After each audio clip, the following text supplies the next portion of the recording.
Hello, friends. Welcome to Real Life Conversations for Christian Coaches. I'm your host, Teresa McCloy. And I'm your co host, Erica Vinson. We are so glad you're listening in. Here on the podcast, each week, we want to have real conversations to help you grow successful coaching businesses and yet still stay grounded in what truly matters.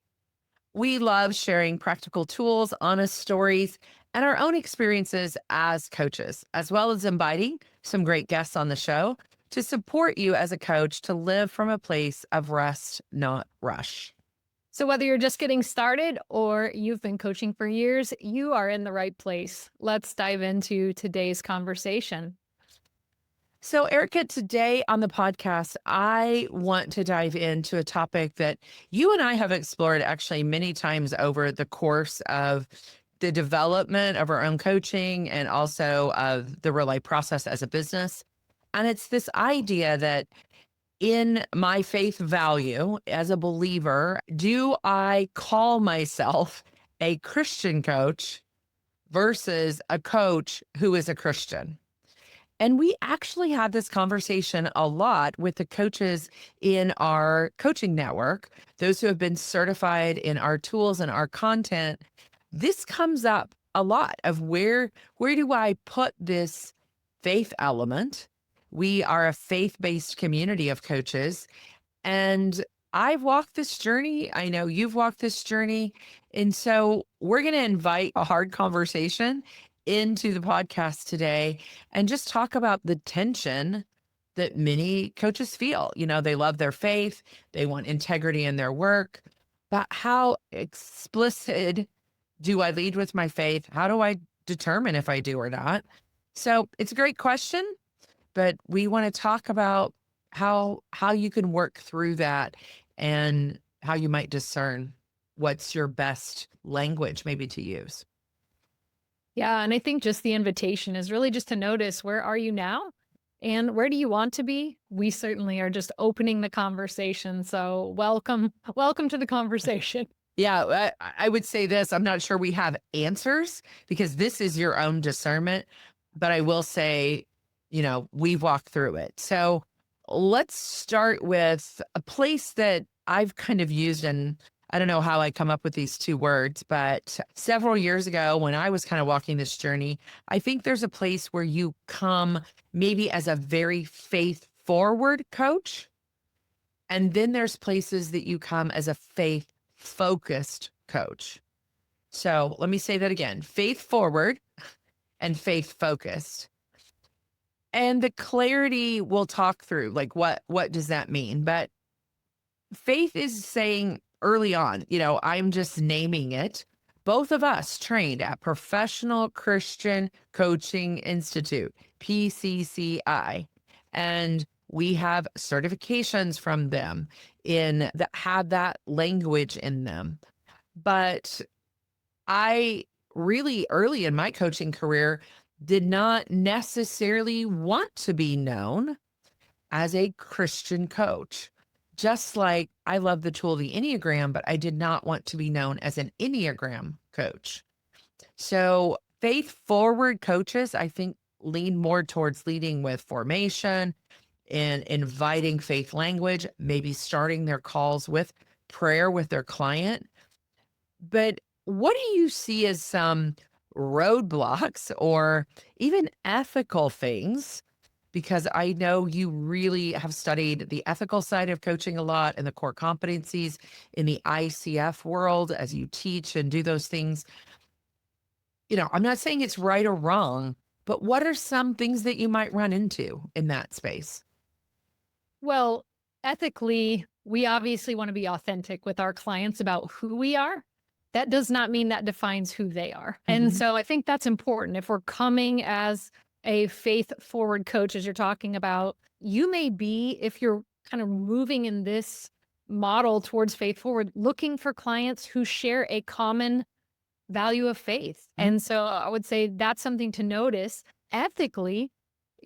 When we're taking a coach approach, we're not leading clients in that faith. And so it would need to be upfront. It would be part of our agreement. If it was something that our clients were desiring, we would want to hear that from them, even in a faith forward approach.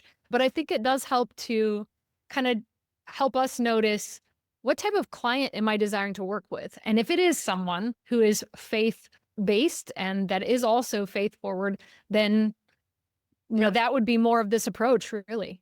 And it's going to be a good fit if that's the case. I will still put a couple of cautions there because as we've worked with coaches now for over 10 years around this kind of development of their business, their marketing, their mindset, all of those things, what tools are they going to use? I do think you want to be careful that even if you align in faith with someone, or you both know that I'm a Christian, I'm a believer, you're a believer, making the assumption that, oh, because of that, they'll want to open every call with prayer and they'll want to close a call with prayer, and that I can speak into their faith. True ICF ethical coaching does not really lean you to do there. It's their story, it's their call, it's not your agenda, it's their agenda. And the other piece I would say is be careful to not think of this as this is my ministry that I do, that I help others find their faith and develop their faith and do. You just want to be very clear about the approach you're taking. And coaching tools are great tools to use. We have lots of people back when we were both on staff at PCCI that come through coach training to use that approach in their church or on their staff. All those things are okay, but be careful to not cross the line of, so I'm going to help you become a better Christian because I'm a faith forward coach. So I won't go down that rabbit trail, but I know you get what I'm saying. No, it's a great trail to just be aware of. And I think you used the word already, Teresa. Assumption is we all come with a bias. So if you're my client and you have said, yes, I'm a Christian, oh, great. I don't automatically assume that I know what you believe. I don't automatically assume that I know what scripture means to you. So when I stay in coach mode and ethically, if you bring a scripture, you're defining the meaning. You're telling what the perspective is. But just because we align in a belief does not mean we're the same. So that's part of that cultural diversity and awareness as well. When we've seen one client, we've seen one client, and they have a belief, we have a belief. I love that. Just keeping that forward because it is a place of caution just to really walk in curiosity and not in assumptiveness with our clients. And I think that's why in the beginning of my coaching practice, did not want to go there. And maybe it was my own fear, I'll be honest, but I didn't want to carry the burden that because we both believed, was I strong enough as a coach? Did I have the skill set enough to keep my bias out of that and keep my assumption out of it? Plus, I really wanted to lean more towards, I didn't care your belief system necessarily. I just wanted to coach people.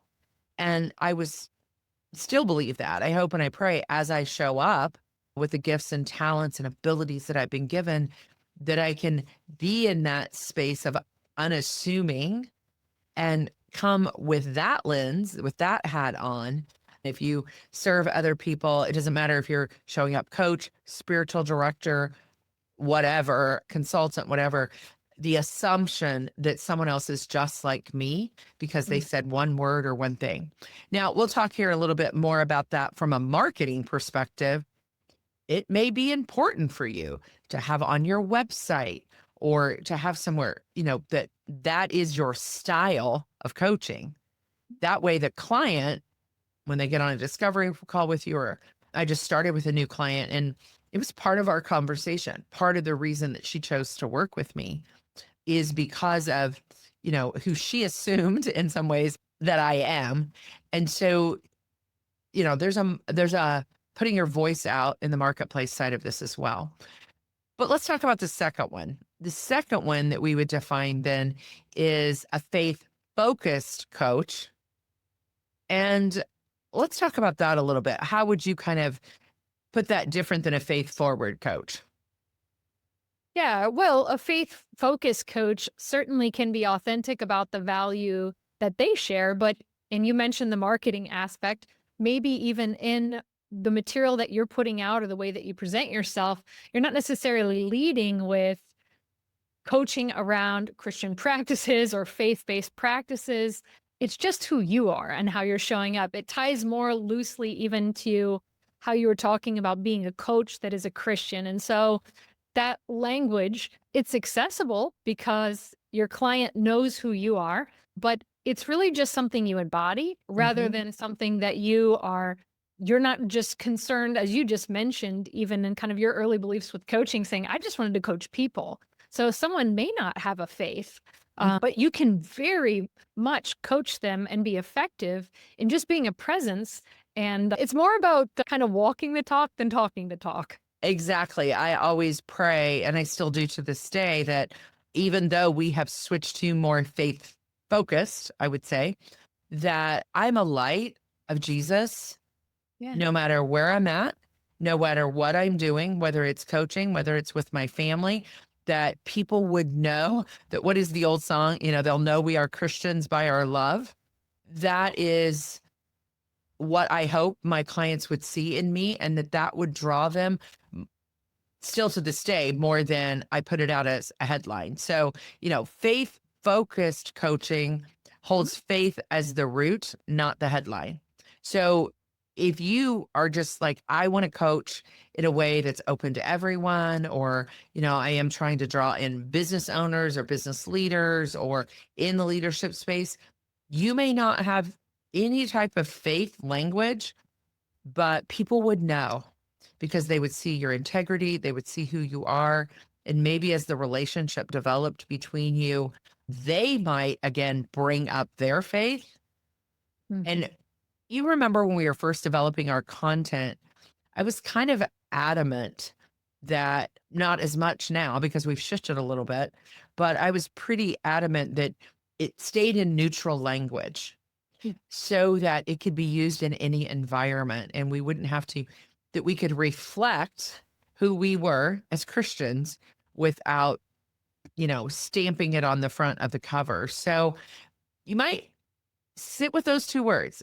Am I drawn towards, a faith forward? No, I want it to be part of why a client would be drawn to me.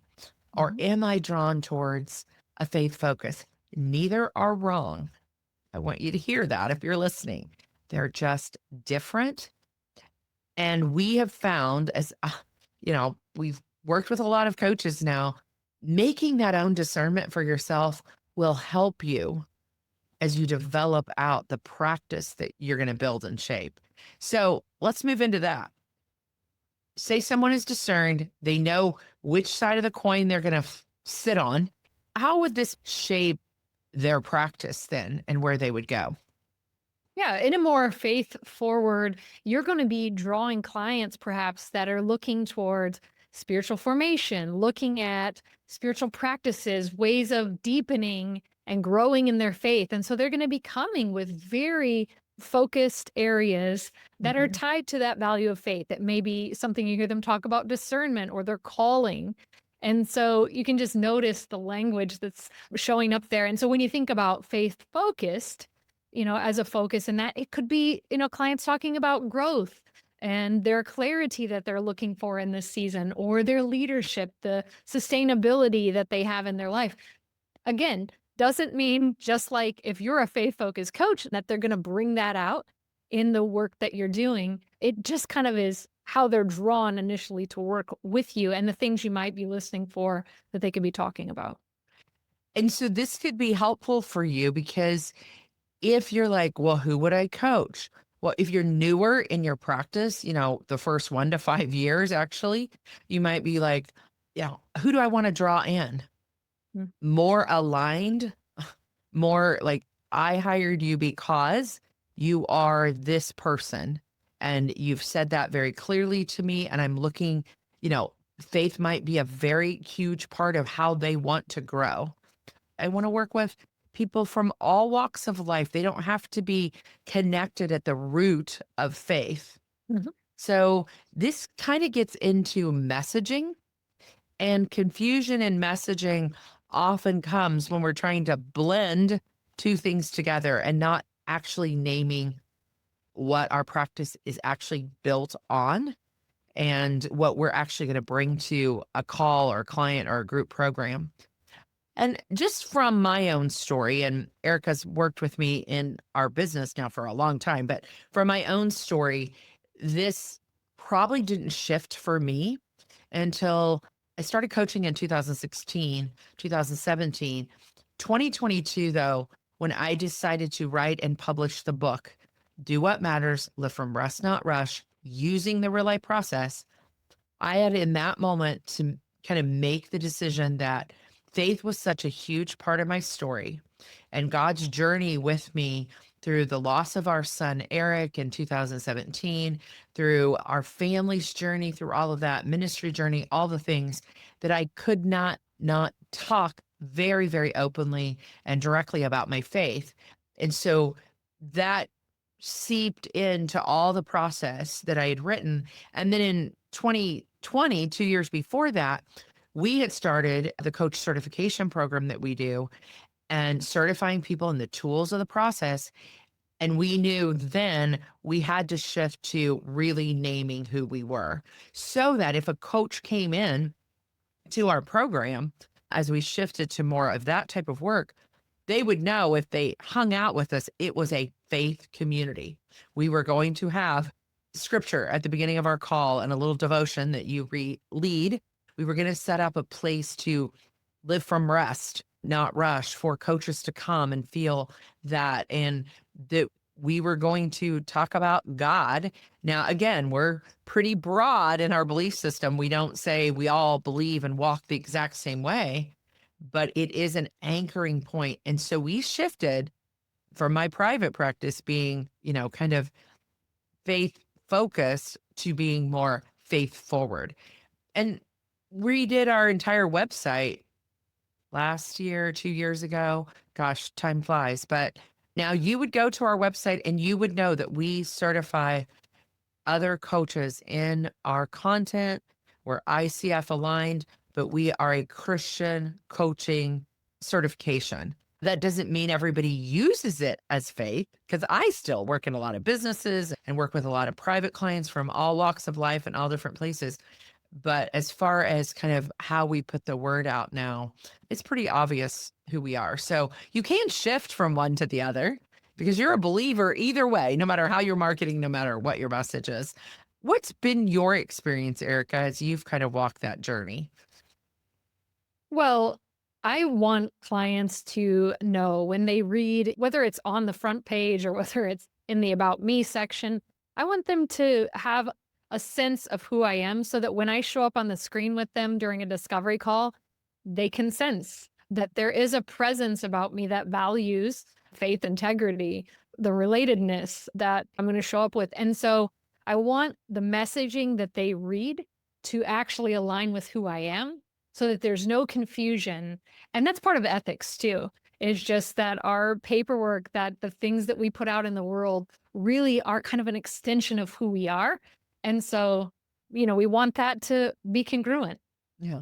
I often think of it, and maybe this is not a great comparison. I think of it as back in the, in church world, we think of evangelism. Like Mm. we're going to go out and pass out tracts and tell the world we're a Christian and you should be a Christian too, and all of that. Now, I'm not saying we're going that far with being faith forward, but yeah, just if that's your personality, that you do want people to know in a very bold way. And I'm sitting on that side of the camp now because that brings more clarity to me in this season of life and narrows down who would be best fits for the work that we do, helping Christian coaches grow their business. For some people, they're not the evangelist who's going to put it out. They're going to show up with integrity. I'm going to show up with honesty. I'm going to show up ethically how I would like. I can't imagine you standing on the street corner shouting it from the rooftops. That's just not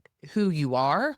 And I know lots of coaches that we run across say, I just want to coach. I just want to coach well. And they're not saying, and I only want to coach this person, and this person. I just want to coach.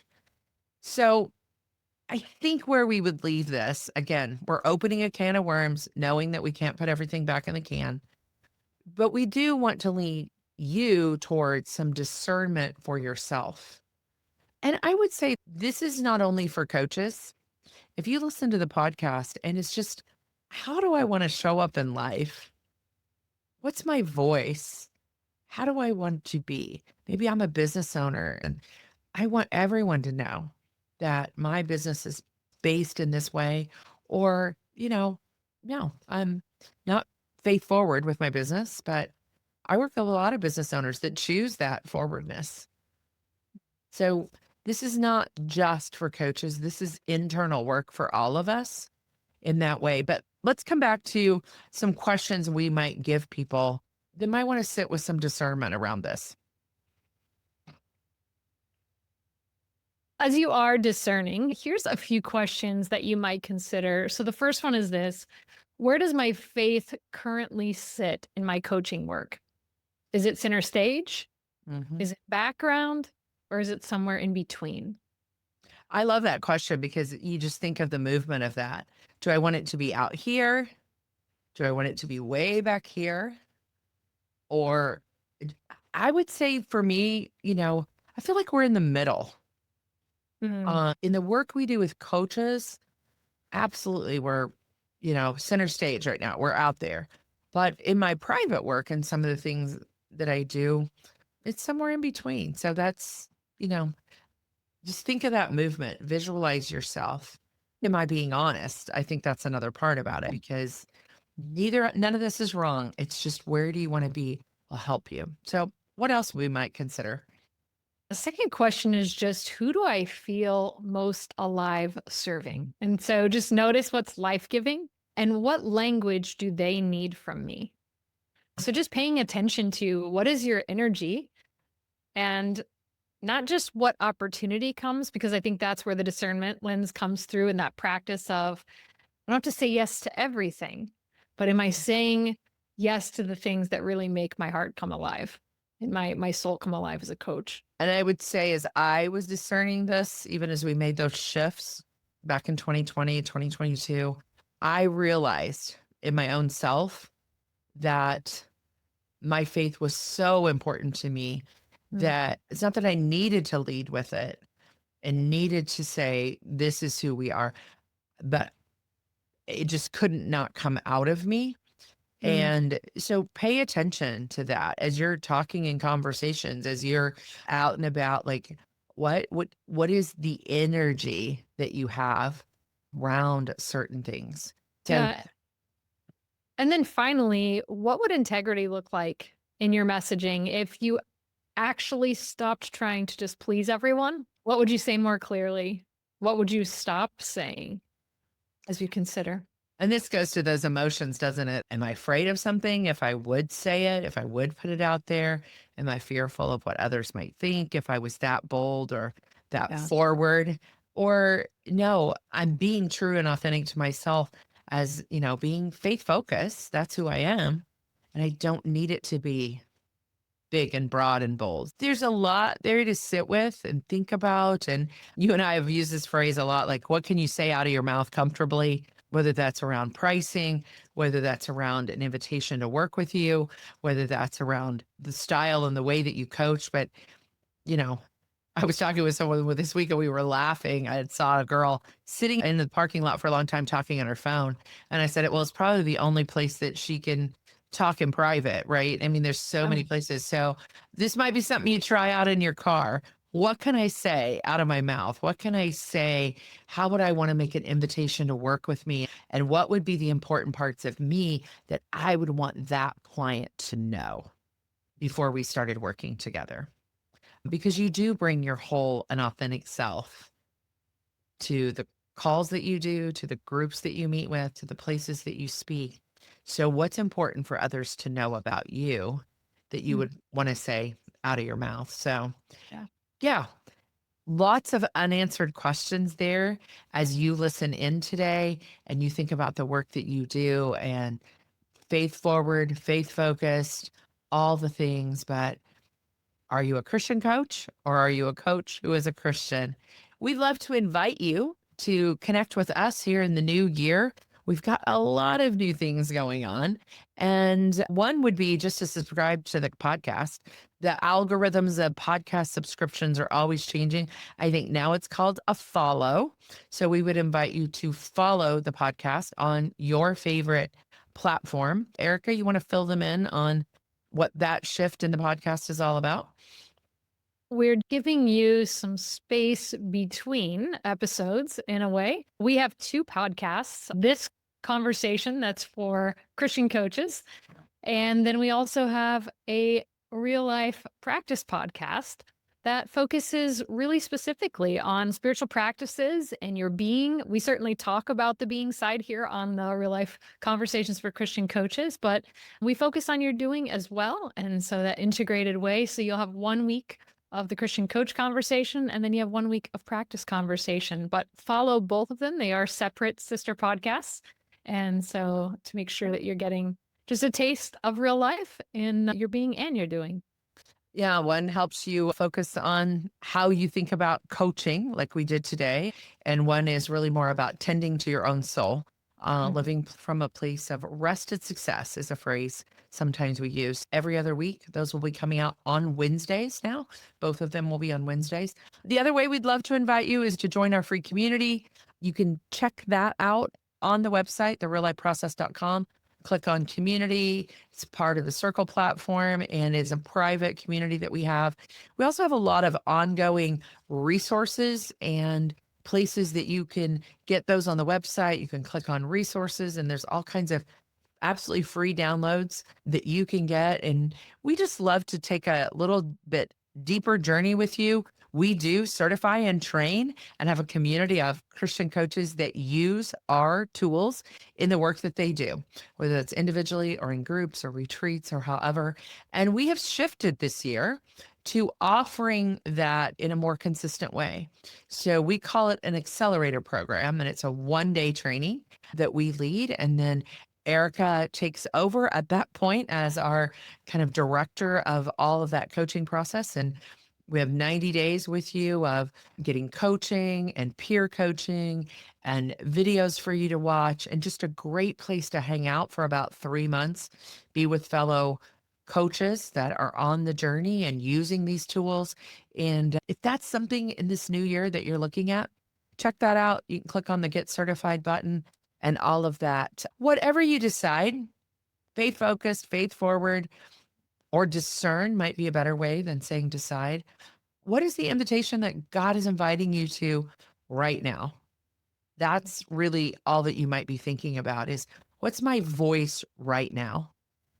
And again, an invitation may come to go a different direction, but for now, that will be enough.